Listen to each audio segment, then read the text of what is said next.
This is an episode about prophetic dreams and how we can learn from them and recognize that they are a gift from the divine. Do you have dreams you don't understand? Let me help you with some do's and don'ts. My name is Karen Young, and you are listening to Divine Intervention from Dark to Light, where my goal is to help you develop a positive mindset and make sure you recognize and use your divine intuition. Let me share with you my experience. I always dream. The dream started at a young age, but I did not really pay attention to them until I was about 25 years old. I noticed my dreams increased and became more vivid. And one day I had a dream my apartment was burglarized. Guys, my apartment was burglarized for real. This dream started, we had some breaking-ins throughout the neighborhood around this time. All right, they were saying somebody broke in that house, somebody broke in the other house, different break-ins. And I'm like, wow.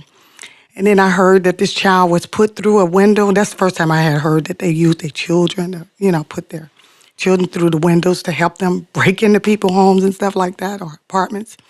I said, wow, they do that? And so I guess it was a couple weeks. I don't know how long ago after that. But I was out of town and I was in Peoria. I visited my sisters and stuff like that. I had a nice weekend. And I had this dream, and this dream was really vivid. Guys, this dream was really vivid. I had a dream. I was in my apartment. It looked like some dreams I have that doesn't look like my apartment or my home or stuff. But this dream, this was my apartment. Everything was in it. And it appeared that someone had broken into my apartment, took everything, my computers, my, possessions, my jewelry. This dream just showed me everything. And it actually showed me who did it. It said the next door neighbors had came in and burglarized. This dream showed me vividly everything. And it showed me so deep in the dream that when I woke up, I was shook up. I was like, I dreamed somebody broke in my house. I just couldn't shake it. I had dreams before, but I don't know. This dream was the dream. It just shook me up so bad that at the time, I told my boyfriend we lived 200 miles away. He was 200 miles away from where we live. I was visiting him, and I sent him home. I sent him to my apartment. That's how vivid it was.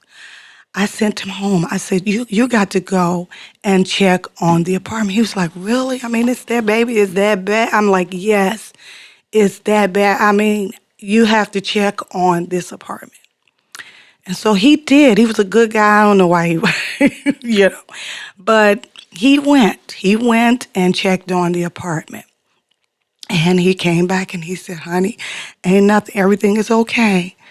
And I said, oh, I was relieved. I was like, okay, everything's okay. I'm like, all right, So I've continued to have my weekend, have fun with my sisters and all that. And, but I think about maybe 2 months later or so, I was getting ready for work. First of all, okay, this day when I came home this evening, it just didn't feel right. It was an unusual U-Haul truck just parked. It just looked weird on the side of the corner. I don't know. And let me back up my story a little bit too. I want to add something. The neighbors next door had moved in, and they were trouble. Seriously, they were trouble from the beginning. The neighborhood was okay, but when they moved in, you can have one family that move in, guys, one family that terrorized the whole neighborhood, and they was that neighbor. And they lived right next to me, and I could sense they were trouble. So I'm just going to give you a backstory on them. The whole neighborhood changed because they were there. They had some kids around my son's age, 13 years old. They were wild. They had men in the apartments and stuff like that. In other words, they were trouble. They started messing with my son and roughing him up, and they just was a bad group of people that moved in. So let's get that straight. So my vibes was really high on them anyway. But anyway, this particular night, I came home. The U-Haul truck was just, sitting kind of, on the corner, but it just seemed peculiar. It felt weird. And so Anyway, I went to bed, whatever, woke up. But when I woke up, I was heightened. My senses were heightened. I'm getting dressed for work, but at the same time, I'm feeling some. I'm feeling anxious. I'm going to work now, but I'm feeling anxious. I'm feeling some vibe that doesn't feel good. So I'm saying, okay, Antoine, that was my son, get dressed, I'm doing the normal stuff, but I'm feeling a certain kind of way. So I was so hyped up. I was so nervous that when I left to go to my car, I ran to my car. How do you run to your car and you're coming from home? It was just that eerie. It just felt like I was being watched, and I was. Now that I know, I was being watched. And so I went to work and everything. And then about maybe 2 around the time when my son gets home, he calls me and he says, Mom, they took everything. I said, who took everything? He said, they took everything, Mom. I said, wait a minute, I got to go home. I told my supervisor, I was on my way home anyway, but I had to leave a little early. So I'm saying, what?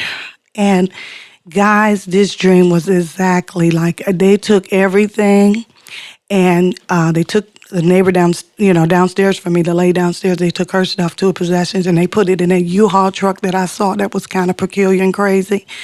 It was in that, and they had moved. But they had moved with all our possessions and all our stuff. So that dream was vivid to the T.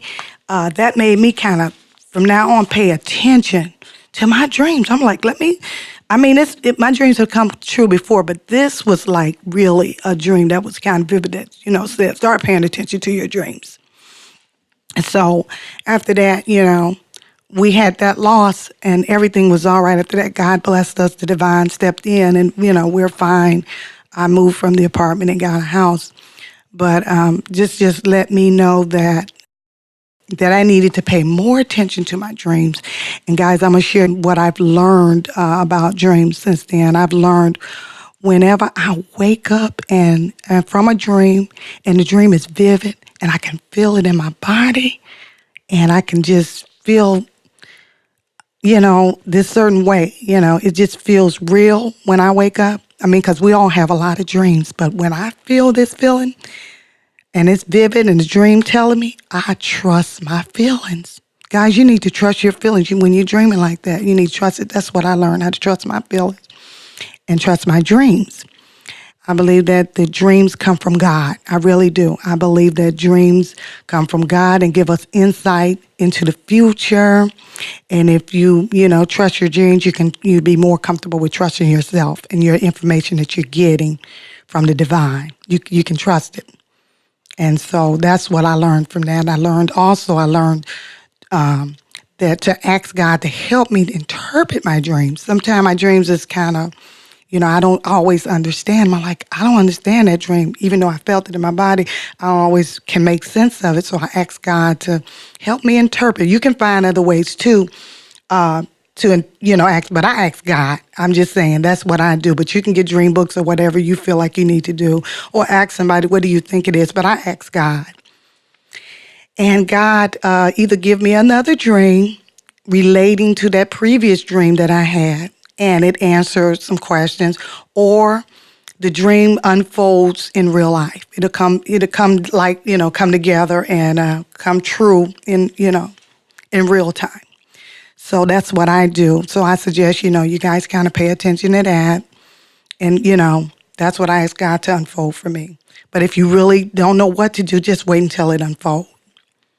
And that's, what I feel. So I want to give some do's and some don'ts to make your experience easier and clearer.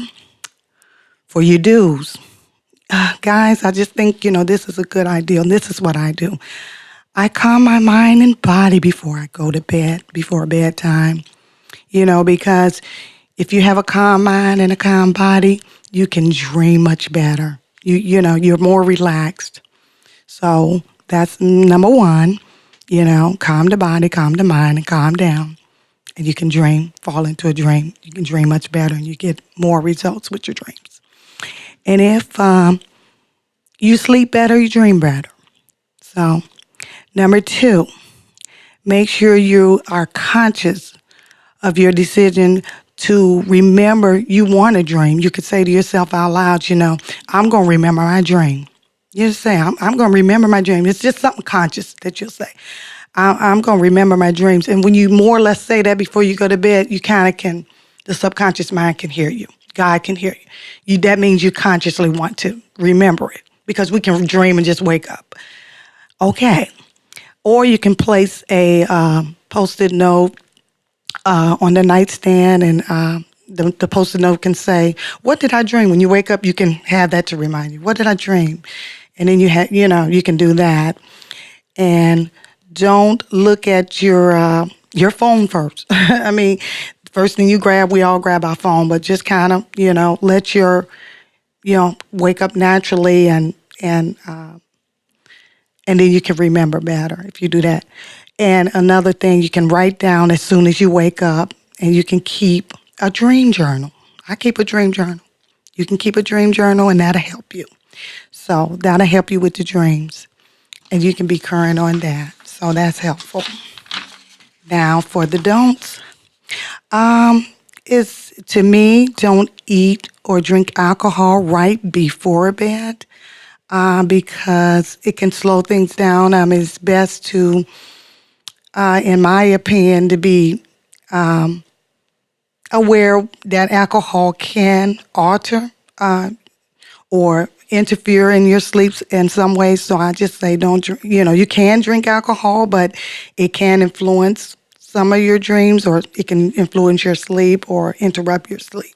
So I just say, don't eat a lot before you go to bed, right before you go to bed, and don't drink alcohol before you go to bed. And if you sleep bad, you dream bad. That's my opinion. Okay, and number 2, don't use an alarm clock. I prefer to just kind of wake up naturally. It's best for me to wake up naturally. I don't use an alarm clock. But just if you're into your dream world, it's just the best results for the dream.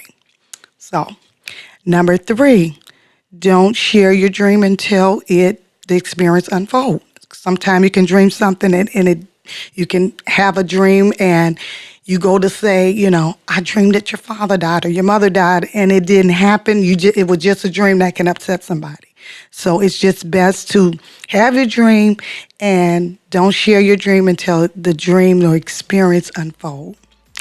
And number 4, don't be afraid. There's nothing to be afraid of, nothing to be fearful about. It's just a dream, and God's telling us and got insight for us for those dreams, and the dreams happen for a reason, and it's a good thing. It's a gift, So there's nothing to be afraid of. I was afraid in the beginning, but I learned to, trust myself. You have been listening to Divine Intervention from Dark to Light. My goal is to help you develop a positive mindset and make sure you recognize and use your divine intuition. And what I want you to do is to share with me the last dream that came true in your life. You had a dream that came true. I want you to share it to me, and share it with me in the comments. I want to hear from you guys. I would love to hear from you. And if you enjoyed this podcast, please subscribe. I'm your host, Karen Young, and remember never to ignore your divine intervention.